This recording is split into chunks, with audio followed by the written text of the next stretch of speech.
guys, welcome to ating Custom Vlog. Today, ang pag-usapan natin ang stock wheels ng Toyota Elite. Kasi merong stock wheels ang GL and Tourer or Commuter na size 16 lang. Syempre, kung meron kang ganun sa sakyan, gusto mo i-upgrade na magmukhang sa Toyota Elite na size 17. Dahil napakaganda at saka ang linis tingnan. Ang stock na goma na pinabit ng original ay ito. 235/60/17. Tapos, ang mag wheels niya, alloy wheels niya ay nakaangat na ganyan and then bumaba. So, pakikita ko yung gawa ng Atoy Customs. Ang gawa ng Atoy Customs, gumawa kami ng molde to serve yung mga client na gustong identical na look but not 100% the same. So, kung titingnan mo, hindi siya mukhang parehong-pareho. Pero, mukhang pala siya parehong-pareho, pero kung titingnan mo in detail, hindi siya pareho dahil yung molde na ginawa namin may pagkakonti palubog. Itong ginawa ng original ay umangat and then lumoob. So, yan nakita niyo yung difference, diba? Pagdating naman sa goma, nag-decide kami to install 235/65/17. So, yung sa 60 series, ginawa naming 65 because of two things. Number one, yung physical look at saka yung load index niya. So, kung titignan mo itong stock na, ito sa layman's term na lang ito 235/60/17, 5 daliri, plus 3. Okay. Ngayon, pag nilagay natin itong 235/65 ng Falcon, diba? Hitsura pa lang, ang ganda na nung tindig, So, lumalabas, 4 na daliri.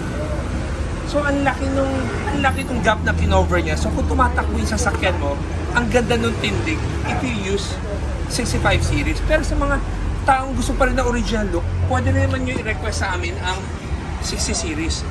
So, itong mags namin, binibenta namin na 38,500 pesos, set of 4. So, hindi tayo mauubusan ito dahil ang molde nito ay gawa na natin. So, kahit ilang pang order nyo, kahit nabasa, ang grandin nyo should be 2019 and up. So, new body. Pag old body, hindi talaga papasok itong design na to. At saka, kung titingnan nyo, yung side view na ginawa namin sa wheels na to, protektado ang alloy wheels. Mas nakalabas to. Para ginawa namin donut, para busog na busog tingnan. Diba? So, guys, ngayon naman kung sabihin mo, ano bang tires ang maganda pwede natin kabit? Most of the Japanese tire ay maganda na. So, in this case, Bridgestone, they're known for OEM. Pag sa mong Falcon, they're known for performance aftermarket na Japan brand. Pero, kung sabihin mo, mas gusto mo ng comfort or hindi masyado problema sa yung budget, I would say the best pa rin ang Continental tires. Although, ang Continental tires, mas mahal nga lang kumpara sa ibang tires. Pero syempre, pag pinag-usapan mo ang Continental tires, para ka bumili na lang sa mga babae na lang para mas maintindihan nyo. Para kayo bumili ng Hermes. So, ganun lang kasimple. So, if you say Continental tires, no argument na ang pinag-iisipan na ng tao, mahal kasi, kaya I'd rather go for a Japanese brand. Although, if you install Japanese brand, wala rin problema dahil magaganda rin ang Japanese brand, especially the Falcon. Kasi ang Falcon tires is really made for the aftermarket performance tires. So guys, sana gusto ito short vlog natin at sana may natutunan kayo at kung meron kayong Grandia 2019 and up at hindi nyo alam anong mag wheels na ikakabit, you can consider this Elite original look.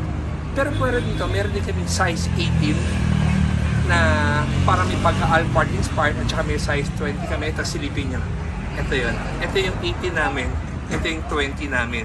So, kayo na lang pumili anong gusto nyo. So guys, kung sakaling mag-interesado kayo, tawag lang kayo sa 3411-5858. So guys, thank you for watching.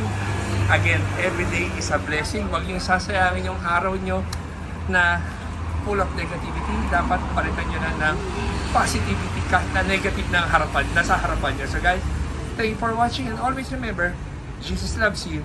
God bless.